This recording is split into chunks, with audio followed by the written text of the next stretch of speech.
are two other sessions, one on industrial policy and the other on youth unemployment, held in two sub-rooms here in the Amsterdam. And of course there will also be screens, so there's also online participation there. And then the second round of breakout sessions starts 5 minutes past 3 with a session on tax justice here, and then a session on investing in people and planet in sub-room 1. So I'm looking forward to seeing you back here at 3:15, or else for the plenary program, which will continue at 4:15. So have some very inspiring and fruitful breakout sessions. And of course, let me again remind you, please follow the routing. I know that we have some guests who were not here this morning, so let me just repeat. For those of you in the building physically, we are divided in 4 blocks. The block here will exit through this door, the block here will exit through that door, and the 2 blocks in the back can use the doors in the back of the room and then take it from there. And if you need any help, there's people from the organization waiting in the lobby or elsewhere in the building. So I wish you a very fruitful continuation, and I see Tim wants to say something, or wants me to say something. Industrial policy over here, youth unemployment on this side. So if any further instructions are needed, Tim is here or other people from the organization. I wish you a very inspiring continuation of this program, and see you later. Thank you very much.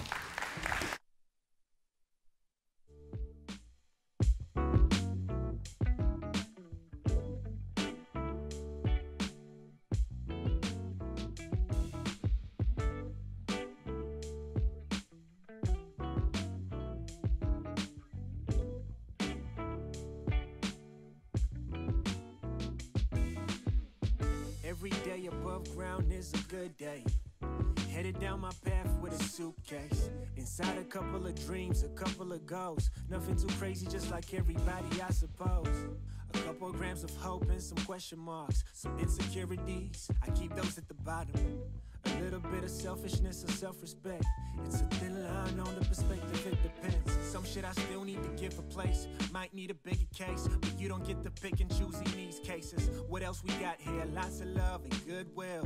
Pure intentions like donuts, instrumental. Bottle of happiness that never ever seems to stay full. But maybe that's what keeps us grateful and keeps this little bad boy rolling. Through any weather, it don't matter. Let's go. Me and my suitcase.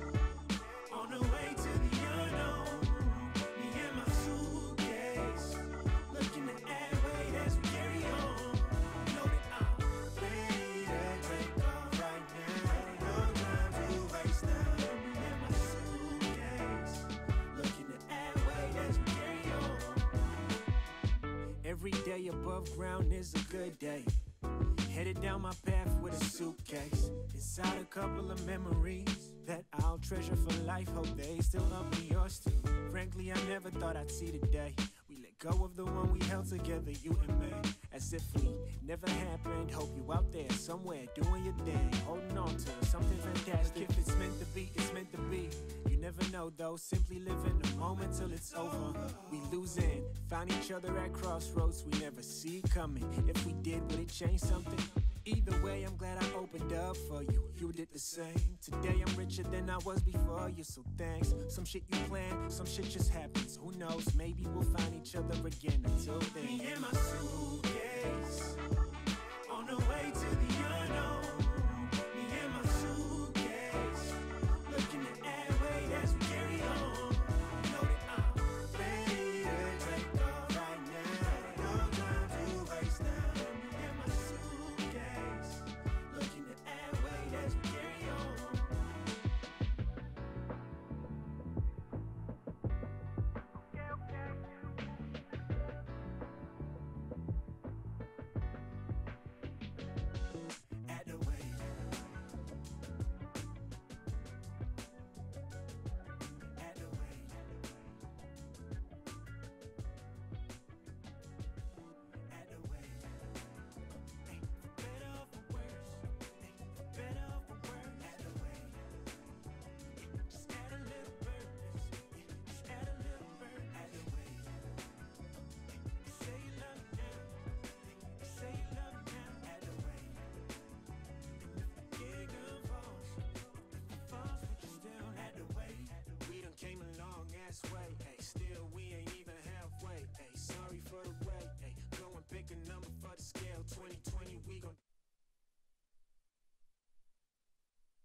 Door?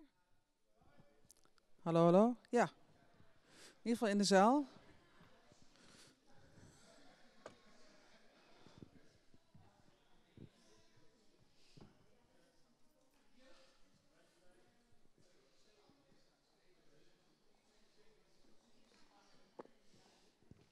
Ja, dankjewel.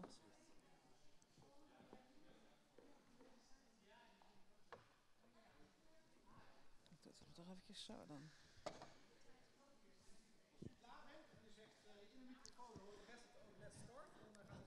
Okay, let's start.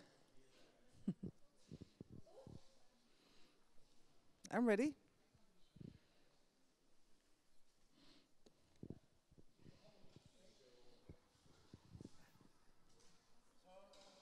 Hi Marleen, can you hear me? I think we're ready here.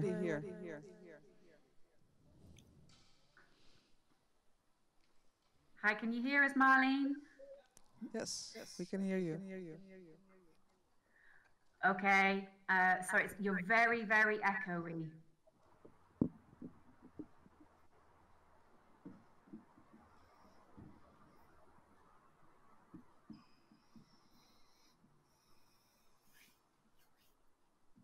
Can you hear me now, Marleen? I think you can start if you want. But there is an echo. So that's your problem. You hear us?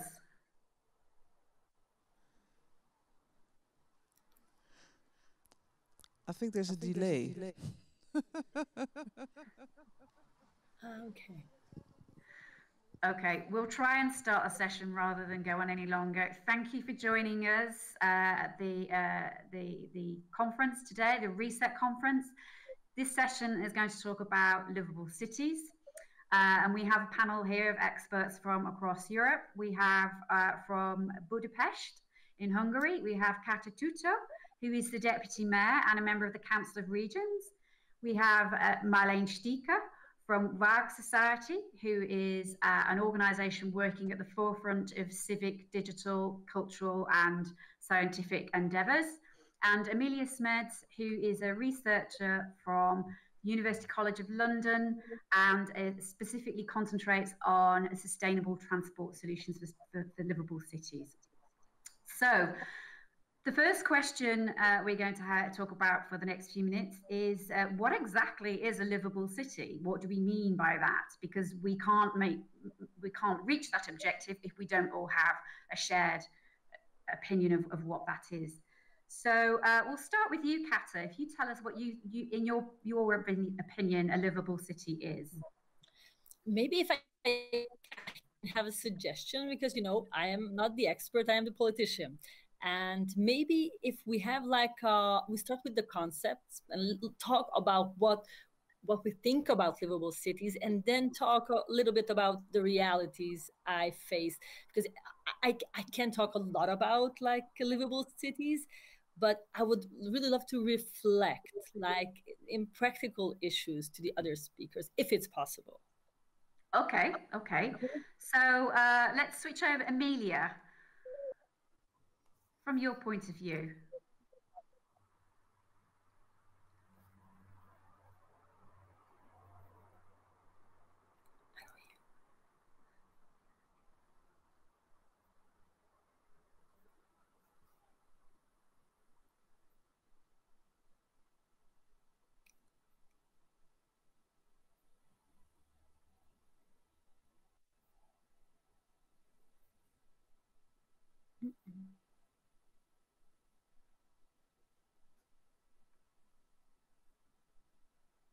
Anyone know sign language?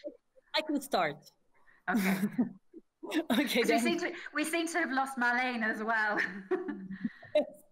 Okay, so I'm deputy mayor of Budapest for 10 months. So this is quite a new position, and I'm being member of the European Committee of the Regions.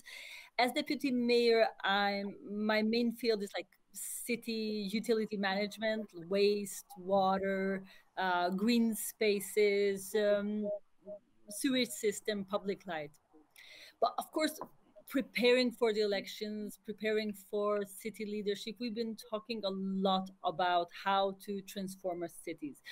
We've been following, especially in the European Committee of the Regions, all the discussions, and there are a lot of movements. So there are a lot of buzzwords about the future of cities. So climate issue and climate change and climate crisis, that's the number first. So when we want to find an origo, this is now what I see also in Budapest, that when we talk about livable cities, we don't just talk about greening cities and zero waste cities and 15-minute cities and walkable cities, but we put in the focus the climate crisis, and we try to move from that origo. So when we talk about the future, but from all of the concepts, one of my favorite was, and still this is my main driver, is that what do we want to have when we talk about livable cities? We want to have happier citizens. And how we have happier citizens? What we learned is that if we connect our citizens, so those citizens are the most happiest. What we found out, it's not just a Hungarian issue, but there were researches on that. Those citizens are the most happy who know their neighbors and how to connect people living in cities throughout the public spaces. So transforming public spaces, I think, well, the researchers know, but I don't know how the audience knows that the biggest public spaces we have in cities are the car roads and the parking lots. And in Budapest, we face the same. So the biggest public spaces are all designed for cars moving and cars parking. So, and they are not connecting citizens, they are dividing citizens. So when we talk about livability and we talk about connecting and building strong communities, this is how we started, starting to rethink our public spaces. And when we rethink it, of course, we are thinking about the climate crisis, we are thinking about greening our cities, we are talking about having more blue infrastructure. We are really, really lucky city. We have a big river. We are lucky city because we have plain, we have hills, we have forest in the city. But all these things are not connected. What the citizens cannot really connect well to it. We don't really connect to our big Danube. We don't really connect well to our big forests. And we don't really connect to our neighborhoods because our city was designed in the past 40 years for drivers. So we started on a road to change this. And of course, this is a very, very long road because we have to talk a lot about it with the citizens. So this is the first time in the city leadership of Budapest that we have one deputy mayor who is responsible for participation, citizen participation. His main duty is that all this concept, talking about the future of cities, it shouldn't be a top-down issue, but top-down and bottom-up. So now we are forming a pilot project in Hungary, a citizens council, and we have a lot of ideas, but we're going step by step. I think I'll stop now and give the floor to the others, but we will talk about all these, I think. Let's hope we can hear Amelia now. Okay, Amelia? No. And have we lost Marlene as well? I can't see. Ah, Marlene. Okay. Can you hear me? Yeah. Oh my God. From your perspective, what's a livable city for you? Well, I already heard a lot of the words that I would like to use. Is that a livable city is a place where people feel some ownership, that they have, they understand their own environment, they have something to say about their own environment. I think I just heard that people know their neighbor, that there is a social construct that they're part of, that they can mean something for their own environment. I think people are happy when they are meaningful. So it's important that people can relate to their own environment in a way that they can contribute to it. I think in the Netherlands, there's this movement called city makers, where citizens collectively take responsibility for certain areas in the city, creating sort of commons around natural resources, parks, gardening, and so on. But also taking care of certain ideas about talent development, culture, sports.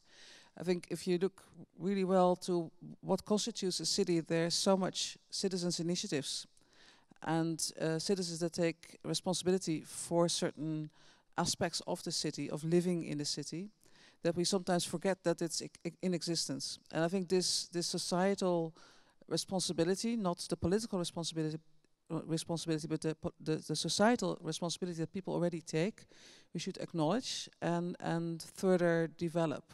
So the city makers in the Netherlands made a social contract with here in Amsterdam with the government, and it states a lot of different things.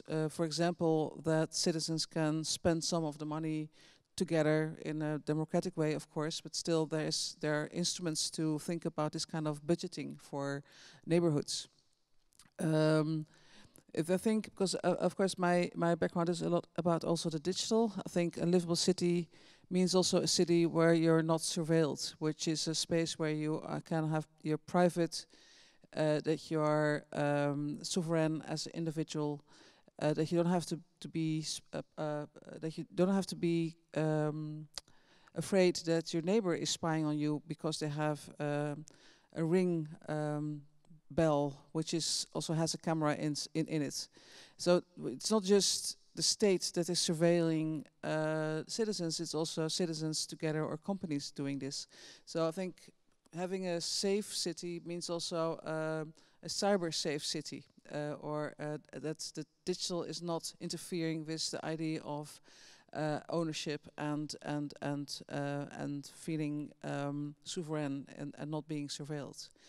This is not normal at the moment. I think a lot of cities at the moment believe they have to become livable by becoming smart. And there is this mission of the European Commission called Smart and Carbon Neutral Cities, but there's also a program in the Netherlands called Smart and Livable Cities. And sometimes they don't really connect well. So smart is not always livable. Smart is also not always carbon neutral. A lot of the footprint, ecological footprint of smart, of data centers, of artificial intelligence, of 5G, of mobile, will be 20% of all of our energy consumption. So I would also try to say that a livable city is not smart in the way that people think smart cities should operate. I think smart cities are cities where citizens are smart. And so it's much more about understanding and building up also the capacities of citizens to take some control over their own lives, to take some responsibility for the social structures, that we have to facilitate this. And I'm really worried of some of the ambitions of cities to become like the classical top-down smart, with a lot of cameras, a lot of 5G, a lot of stuff, which maybe we don't even need to be livable. Yes, we seem to have lost Amelia, so we'll move on to the next question while she reconnects to us. And so we've talked about what our ideals are for the livable city. How do we actually achieve that? What are the practical steps that we need to take, and how do we make sure that citizens are involved in that and it's not a top-down approach?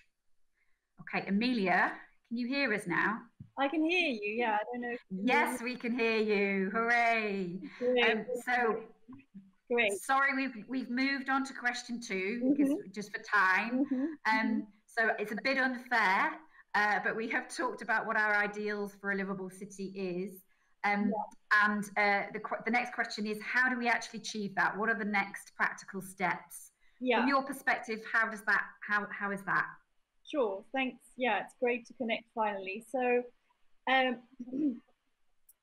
perhaps to start with the kind of broader level opportunity and then come down to the citizen participation. I mean, I think I'm really excited about how, for the first time, you know, since I'm 30 years old now, and it feels like for the first time at the national party political level as well, these Green Deal style thinking is emerging, which really recognizes the scale of the challenge of the climate crisis and does incorporate the idea of just transitions and sustainability, so social equity and sustainability. However, I don't think the way that cities play a role in that has really been well articulated. So if you look at the European Green Deal, for example, it's very focused on research and innovation, new products, new processes, and economic growth as well through that. But it's not really connected up to urban type issues or the EU urban agenda. And you could say the same, I think, for the National Green Deal in the last Labour Party manifesto, which was, it's a very state-centric vision in some ways, and there are very exciting elements to it. And some aspects of more decentralized, labor involvement and so on. But I still think that often now when we're talking about the climate crisis and this moment, many people refer to sort of the Second World War or these kind of very heavy top-down narratives, and it doesn't really reflect what's going on the ground, as I think Marlene and Kata very well captured. So I think in terms of getting merging this with a kind of more bottom-up approach, I feel like there's two trends going on at the moment. So there's an increasing trend towards co-creation in different platforms. So, for example, living labs, different collectives, and I think in these forums, maybe not in some of the most advanced cities like Amsterdam, where you have a very strong model of social innovation, but in a lot of cities, I think often citizens are pictured more as users, perhaps, in this process, and it's sort of you're co-creating with users of very particular services. I think what's more exciting for me is perhaps this idea of climate assemblies, or reinvigoration of this style of more democratic decision making, because I've also studied quite a lot of civil society initiatives in the UK, for example, in relation to sustainability. And although often they create amazing seeds of innovation that really scale up and transform local communities, to some extent I think they often involve usual suspects among the citizens, and often it's been quite a white movement, particularly in the UK, at least on the kind of environmental side. So I think there's a lot of potential for more radical thinking, and how do we really enable people to actually not just participate in political decision making, but to even provide decentralized services where, for example, community energy or any type of service like that. So I think we need to look at more radical models there, for example, a universal basic income, or this kind of more structural solutions which can really solve the issue of climate poverty and so on, for a lot of people to really participate in that kind of new vision of how we make cities. Okay. Kata, is there anything you want to add to Amelia's thoughts?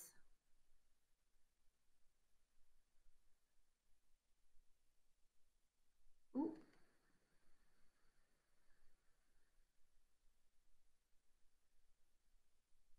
Oh, I think we may have lost Kata.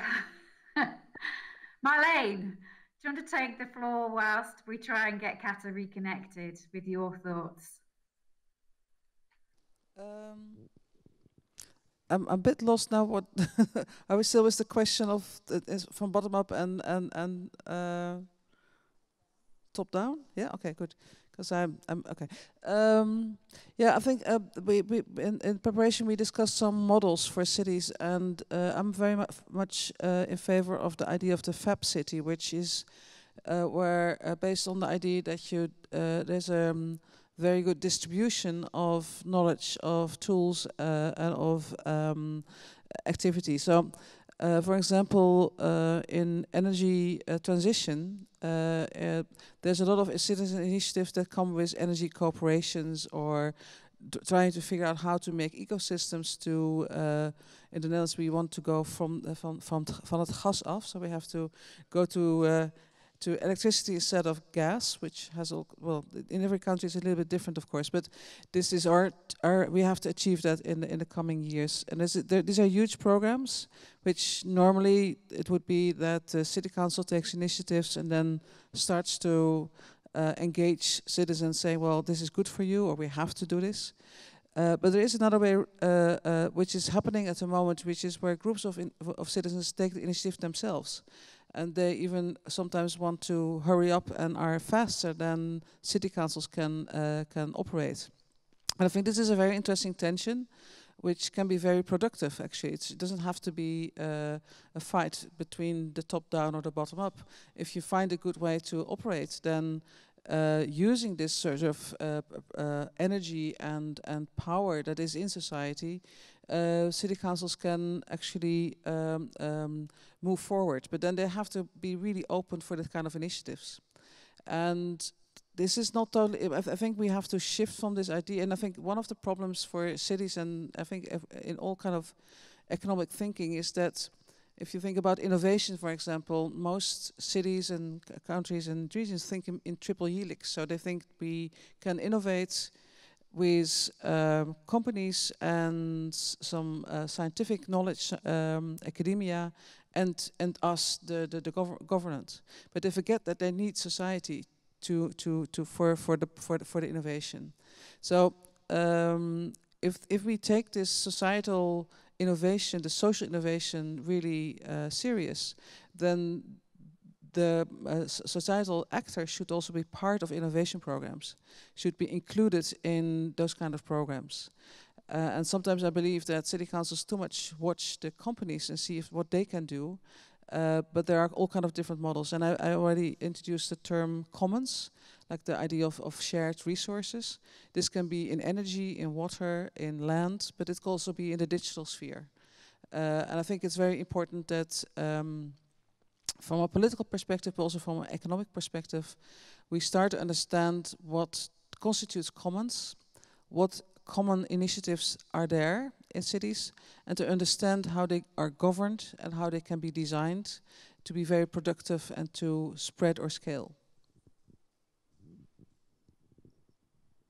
Already, it's interesting, in some countries in Europe, they already use the phrase common goods to refer exactly to that. So it's already an accepted cultural concept in places like Italy and Spain and Greece.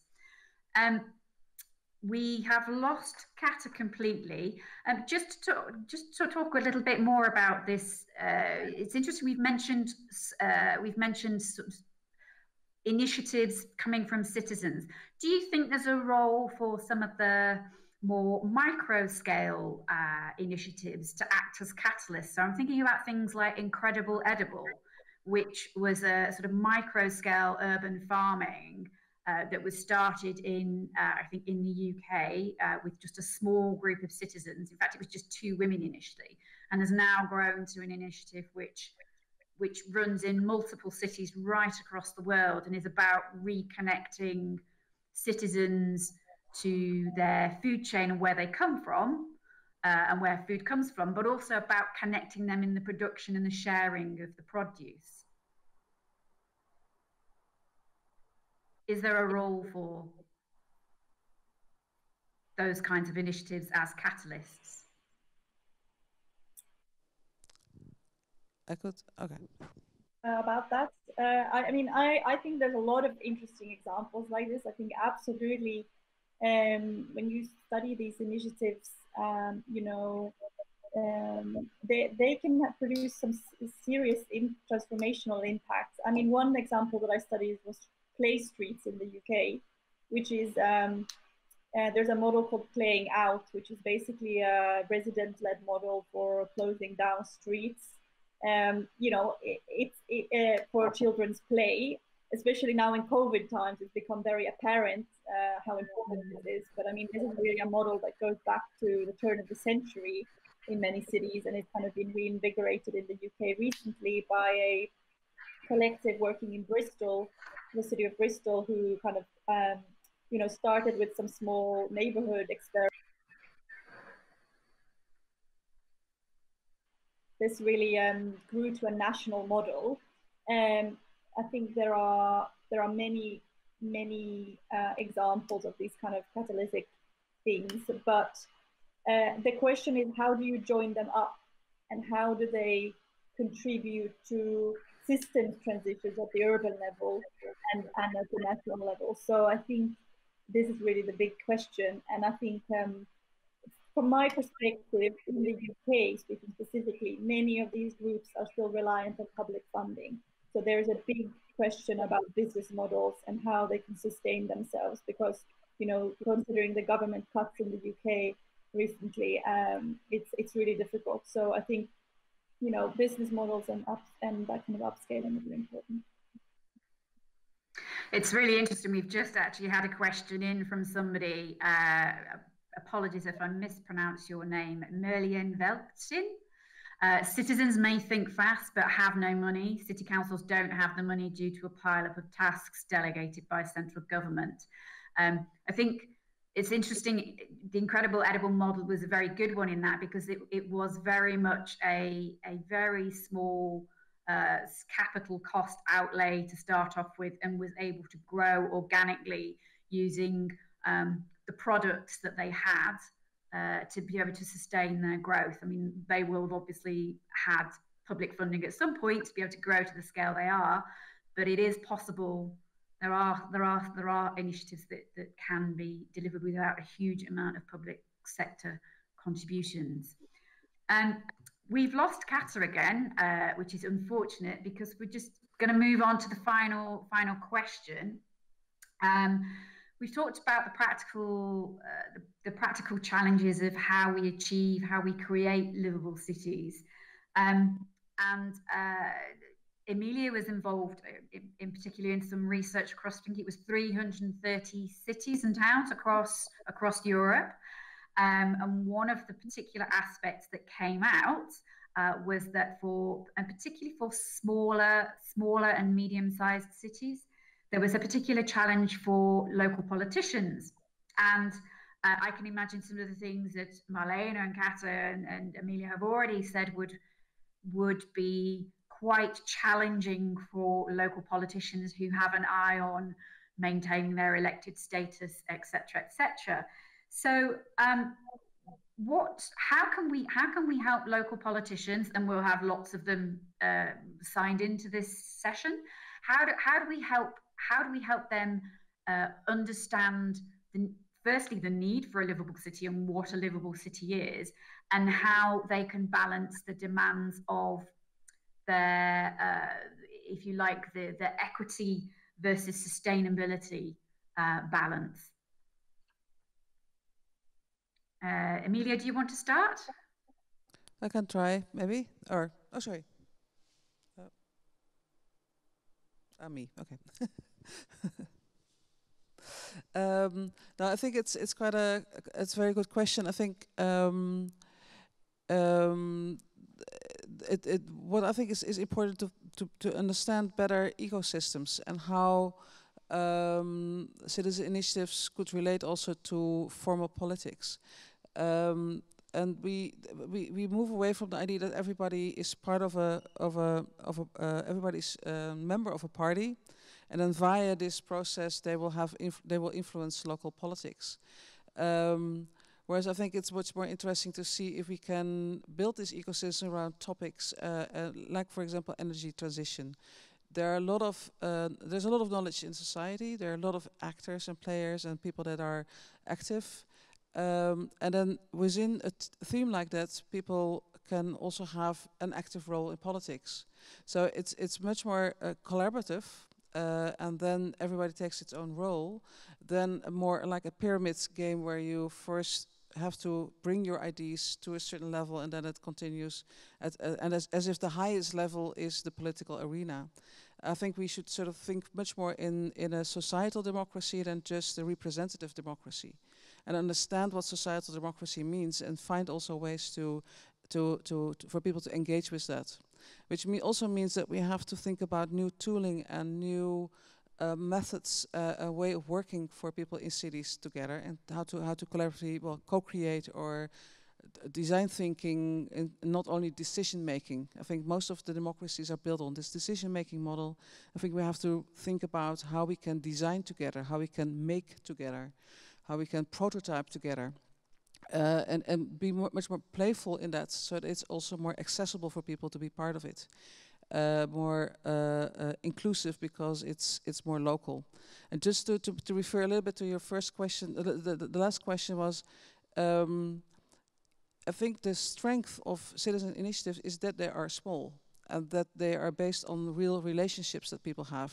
They're not transactional, which means that you cannot scale one initiative in itself, because when a group of 10 becomes hundreds and then thousands, something happens in how people relate to each other, and they need, so that sometimes then it breaks. So we don't need to think about scaling initiatives itself, but spreading it. So if you have 10 initiatives of 100 people, then you have much more impact than you have only one group of 10 people. Or so I think thinking in spreading and repeating and learning from each other, and inspirational sessions where people learn how people are effectively in their own neighborhood, and then learn from that. I think that is the idea, that you should become much more a learning society, a learning city, and having learning ecosystems, so that also politicians can learn from citizens. Because I think there is a big gap at the moment between how fast society is learning and how slow politics is. Sorry for, I don't want to offend anybody here, but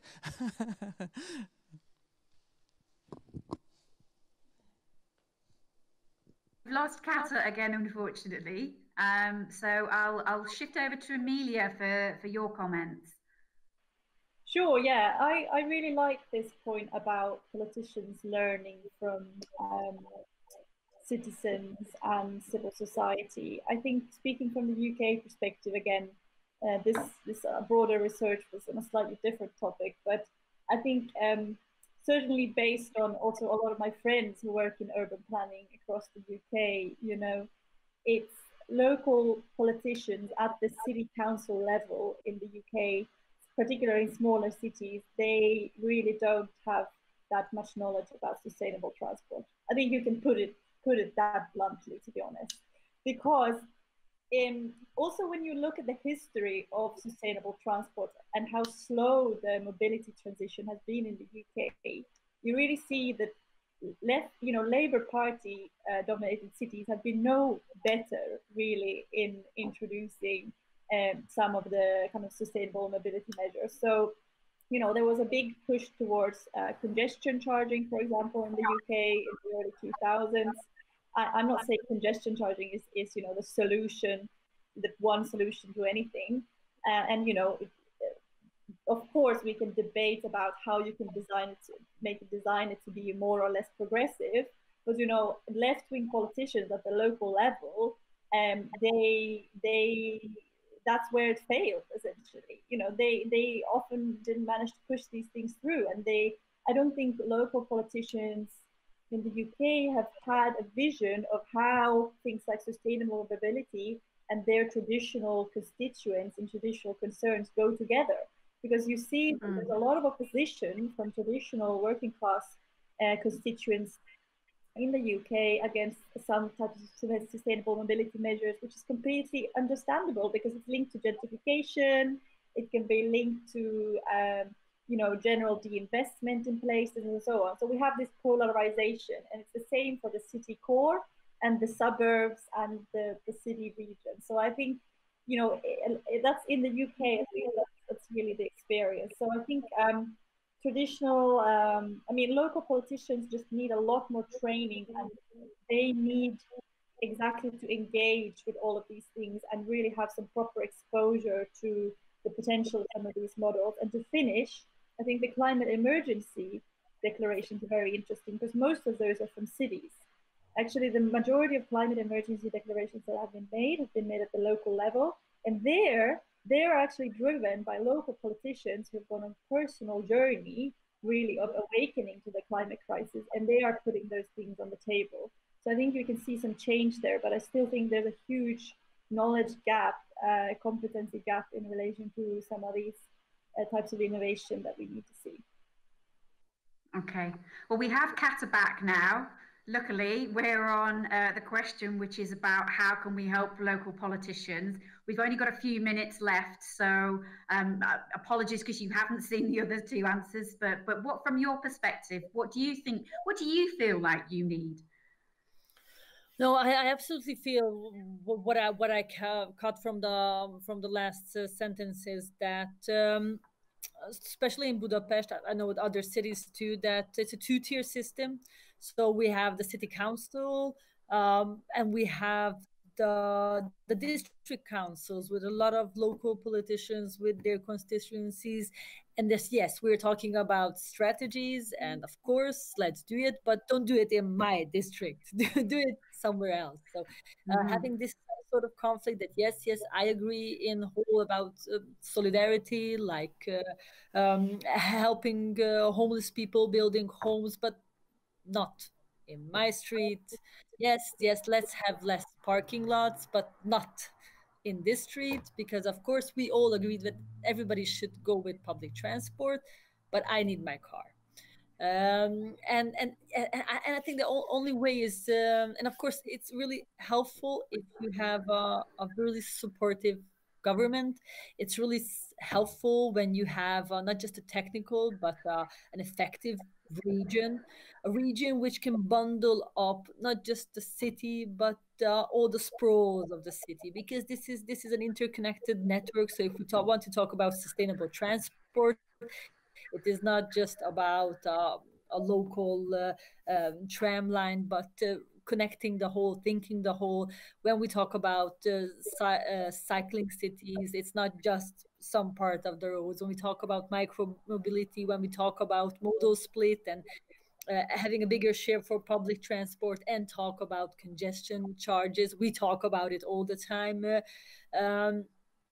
This only works if there is a coalition among the local politicians, the city level, the regional level, and it needs a strong governmental support. Because if there's a political conflict, then it's almost impossible to move one step forward.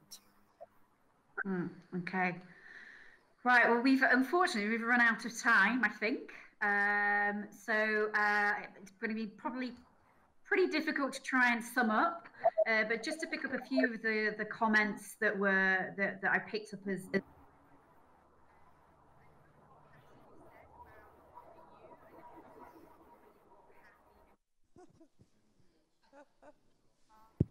We lost you. The moment that you started to recap everything, we lost you. Well, we see you, but we don't hear you.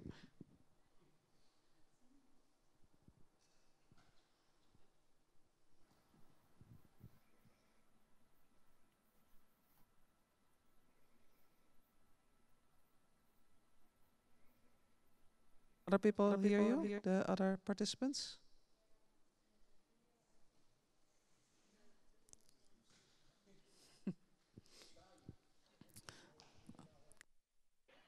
Yeah, this is it. Yep, really. I think you did a good job.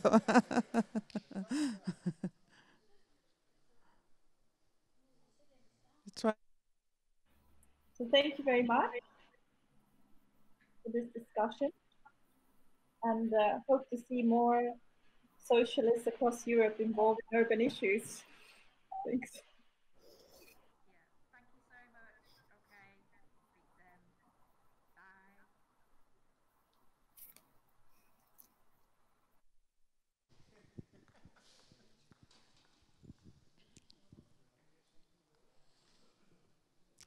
Okay, speak then. Bye. Misschien gaat ze het wel opschrijven allemaal. Dan stuurt ze het nog aan jullie toe. Ik denk dat dat het wordt. Dank jullie wel allemaal.